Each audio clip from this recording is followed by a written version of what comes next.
Welcome to the Breadwinner Energy Podcast. I'm your host, Tay Daniels. I'm a multi-business owning wife and mom that lives in the Midwest. I teach women how to be unapologetic in their journey to success, how to stop making decisions out of fear and step into their CEO shoes, to want more for their life, and to build a business that they not only love, but they're extremely proud of. On this podcast, I will be giving you my no BS advice and perspective on business, life, and motherhood. So grab your drink, put on those headphones, or cover your child's ears, and let's get into it. Welcome back to another episode of the Breadwinner Energy Podcast. Hello. Welcome back. So excited to chat with you guys today about something that weirdly came to me in a dream. I know that sounds crazy, but since being pregnant, I've had very, very vivid dreams that have been very strange, very odd. They're weird, and they happen every night. It's not like sometimes, it's like all the time. It's very strange, but I had a dream last night, and in the dream, I thought about people pleasing. And it's timely because I've also talked about it tons in therapy, and so I'm sure my subconscious is using all this information. But I've been thinking a lot about people pleasing. Like I said, I've been talking about it in therapy. And for a lot of us women, people pleasing has come, I want to almost say natural. It's like it's been taught, ingrained in our brains to be people pleasers, to fill everyone else's cup first. To our children, our spouses, our programs, if you worked corporate, if you've ever been to a 9-to-5, like always taking care of other people has been this thing that women are like supposed to do. And it then turns people into people pleasers. It turns women into people pleasers and filling up everyone else's cup and being absolutely drained and not having boundaries and not standing up for yourself and being outspoken, because of course then at that point you're called a bitch, or no one gets along with you, right? Like it irritates people when women stand up for themselves and have boundaries. And so for most of my life, or for a lot of my life, I was a people pleaser. And from relationships to just work and doing everything, I was always overworking to achieve this level of like success and to achieve this level of like people liking me and feeling good that I'm doing all the things for all the people. And so I mentioned in previous episodes that during college, I worked 3 jobs and I was always like working and saying yes to people. And this also affected my personal relationships. I was then with men who were narcissistic and terrible human beings. And they got to the point when I left and divorced my previous husband, who was abusive, that, you know what, I wasn't going to live like that anymore. I wasn't going to please other people. I was going to do what I wanted. I was going to do what made me happy. And I became very outspoken and a little bit even aggressive, I would say, because I was going to the very opposite end of the spectrum, right? I was going from like saying yes to everyone and people pleasing and just being nice and being a rug mat to a doormat, to completely being this like person of like saying no to everyone and everything, cutting off relationships, cutting off friends, like immediately you upset me, like I won't talk to you ever again.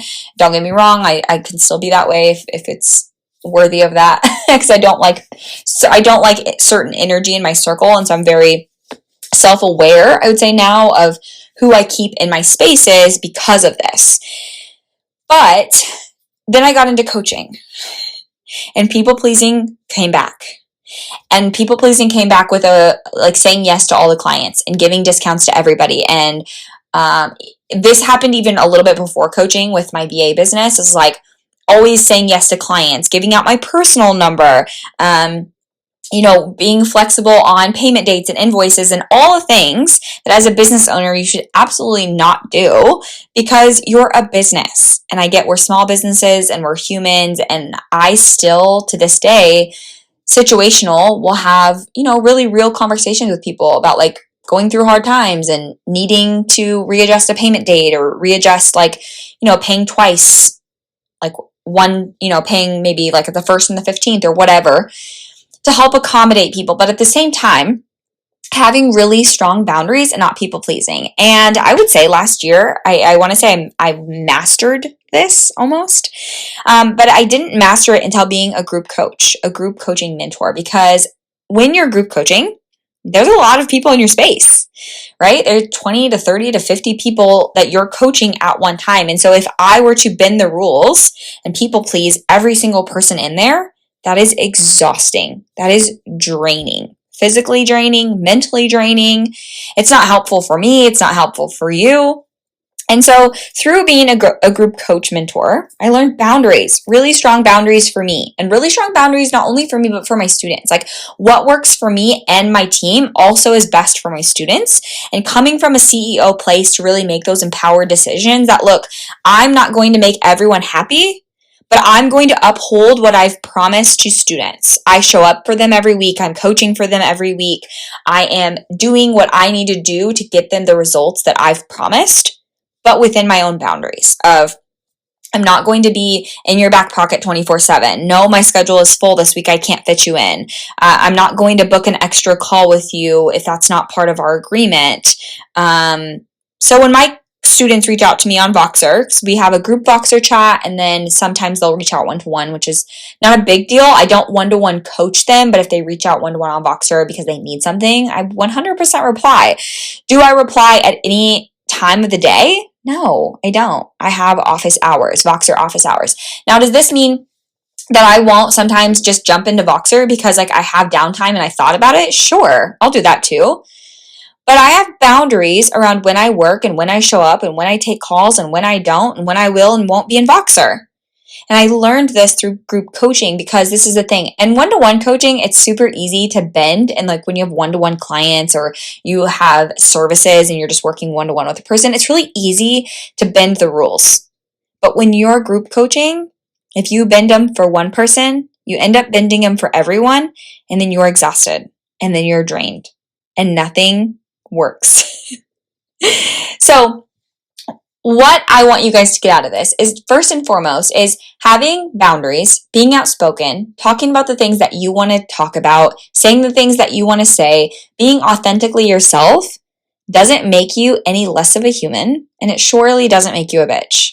So we have got to, as women, stop being people pleasers, stop being in this place of like, I have to do everything for everyone else and not fill my own cup, because that is crap. When you fill your cup first, I want you to think of it as a vase. I always use this example. Think of it as a vase. You fill into your vase first, it will overpour into the people around you, your friends, your family, your kids, your business. But when you are constantly tipping your vase to fill everyone else's cup, you are never full. You are never happy. You never feel good. And when you don't feel good, you don't show up good. You don't show up good for your life, for yourself, for your kids, for your family, for your business, and then nothing works. So as the strong, independent, go-getter woman that you are, that I know you are, stand up tall and fill your own vase and allow it to flow into the other people around you. You're going to feel so much better. You're going to feel so much more confident. You're going to feel good and empowered about the life that you're living and the choices that you're making, knowing you're doing what's best for you. And when you do what's best for you, that inevitably is what's best for everyone around you. Because I know for me, if I don't get an 8-hour sleep, nobody in this house is going to have a good day because I'm going to be cranky, right? And then my business doesn't go great because I'm being cranky to other people, and I don't want to be that to other people, and I don't want other people to be on the receiving end of that. That's not fair to them because I didn't get enough sleep. Or imagine ever being hangry. When you're hangry and you don't eat, how do you act? How do you show up? How do you treat other people? Start to fill your own cup.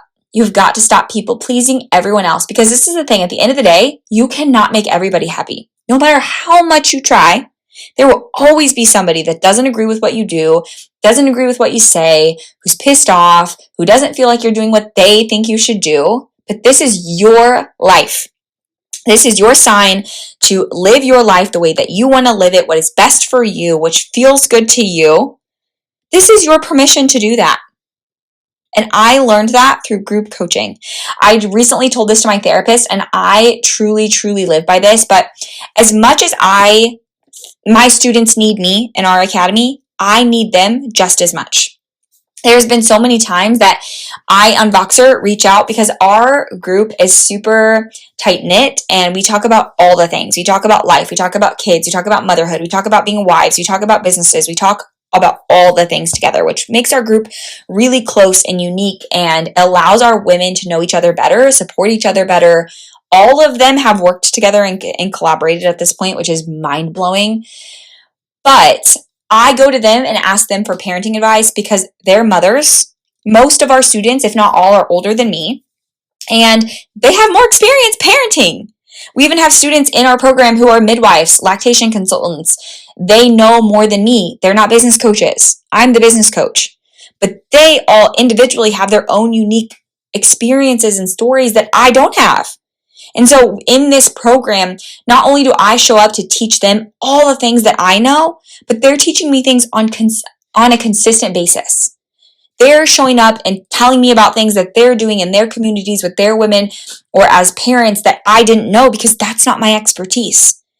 And so as much as they need me, I need them just as much. And I learned this through being a group coach mentor. And I am forever grateful for creating this program, for all of the women who have been through this program and I have met who have graduated and are still my friends today, and we still talk and collaborate together. It has been game changing. But it started with me having my own boundaries, with not people pleasing. We've even had students that were like, you know what, during the program, sometimes it was really hard for me. I was struggling. I was struggling mentally, and I just felt like I was in this place of like not feeling good. And then they got their results, they left the program, and they're like, it was literally like life-changing to me. You said things to me that I didn't necessarily like or want to hear, but it was every single thing I needed. And that starts with having boundaries, speaking up for yourself, saying the things that you believe that you want to say. But we as women have got to stop pouring into everyone else's cup first. So the motto of today and this week is to overcome people pleasing and truly step into who you were meant to be. It will change your life. All right, links are below. Shop the store. Last chance to get your VIP passes. And I'll chat with you guys on the next episode.